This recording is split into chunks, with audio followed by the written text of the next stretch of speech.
ગાર જોઈ લીધું છે, નાનો ગાર કેટલો આવ્યો છે તે. તો મિત્રો આટલો મોટો થયા પછી આવ્યો તે ગાર, તે ગારને પાણી વધારે પડ્યું તેટલા માટે તે ગાર ઓછો આપશે.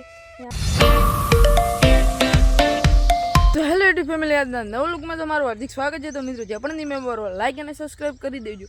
તો મિત્રો આજે તો ચોળી અને ગાર અને આખા ખેતરમાં હાલ દવા છાંટવાનું ચાલુ છે, મચ્છીની ઈયળની આ ગારમાં અને ચોળીમાં અને બીજા નાના ગારમાં અને ચોળીમાં તે હાલ દવા છાંટવાનું ચાલુ છે. હું તમને બતાવું, તમે જોઈ લો. આ ગારમાં પણ દવા છાંટી અને પેલા ગારમાં પણ દવા છાંટી, ચોળીમાં દવા છાંટી છે, બધી દવા છાંટી રહ્યા.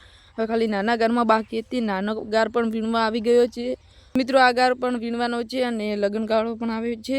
તો મિત્રો તમે જોઈ લો, આજે કાલ બપોરે ખરા તાપનું ટૂંકવું પડશે વીણવા. આ ગાર, પેલો ગાર અને ચોળી તો હજી ફૂલડા આવ્યા છે અને ચોળી પણ નાની આવી છે અને ગાર પણ સારો આવે છે વીણવા. તમે જોઈ લો. અને દવા હાલ તરત છાંટી હતી. તો મિત્રો કાલે તો લગ્નગાળો જ છે અને ગારફળિયું પણ વીણવાની છે. તો મિત્રો કાલે તો કાઢવું છે, ખરા તાપનું પણ વીણવી પડશે. અને ચોળી પણ હજી સારું કર્યું નથી આવે, નકર તો ચોળી પણ વીણવી પડત. અને ગાર, પેલો નાનો ગાર કેટલો આવે હું તમને બતાવું. તો તમે જોઈ લો કેટલો આવે છે તે. તો મિત્રો તમે જોઈ લો, ગાર આટલો મોટો થઈ ગયો છે, આના જેટલો તો થઈ ગયો, અડધો થવાયો. પાણી વધારે મળ્યું તેટલા માટે ડખરી ગયો. તો હું તમને બતાવું, તમે જોઈ લેજો ગારની ફળિયું કેવી આવી છે. હાલ તો નહીં દેખાતી પણ વેણવા આવ્યો છે ખૂબ.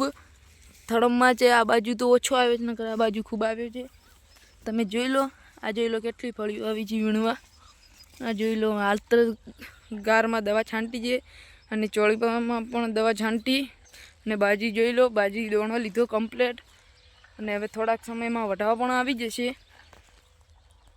તો મિત્રો તમે ગાર જોઈ લીધું છે, નાનો ગાર કેટલો આવ્યો છે તે. તો મિત્રો આટલો મોટો થયા પછી આવ્યો તે ગાર, તે ગારને પાણી વધારે પડ્યું તેટલા માટે તે ગાર ઓછો આપશે. ને આટલો મોટો થયા પછી ગાર આવ્યો છે. તો મિત્રો પેલો ગાર જો તે આવ્યો ઓછો આપશે. તો મિત્રો ડકરી ગયો તેના કારણે, પાણી વધારે પડ્યું તેના કારણે. તો મિત્રો હું તમને આજનું મોસમ બતાવું. તો તમે વગમાં જોઈ લેજો આજનું મોસમ કેવું છે ને કેવું નથી તે.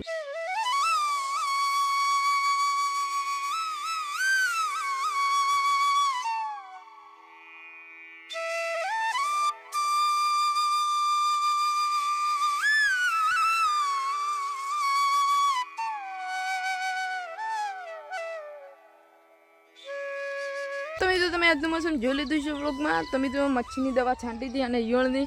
તો મિત્રો મચ્છી મરતી નથી તેટલા માટે વડીથી દવા છાંટી. તો મિત્રો મચ્છી હાલ પણ ઉડે છે દવા છાંટી છે તોય પણ. તો મિત્રો હવે હાલ મચ્છી બીજી 2 વાર દવા છાંટી તેટલા માટે મરી જશે હવે. અને ચોળી પણ વીણવા આવી જશે ત્યારે તો બહુ જ કાઠું પડવાનું છે અને ગાળો પણ ફૂલ જ આપશે. તો મિત્રો ક્યાં ક્યાં જવાનું હવે. ચોળી અને ગાર તો વીણવો જ પડશે, ખરા તાપનું ટૂંકવું પડશે ત્યારે બધી વીણાશે, નકર નહીં વીણાય. તો મિત્રો આજનો વ્લોગ તો બસ આટલો જ હતો. તો મિત્રો હવે મળીશું બીજા વ્લોગમાં. બધાને જય શ્રી કૃષ્ણ, જય માતાજી.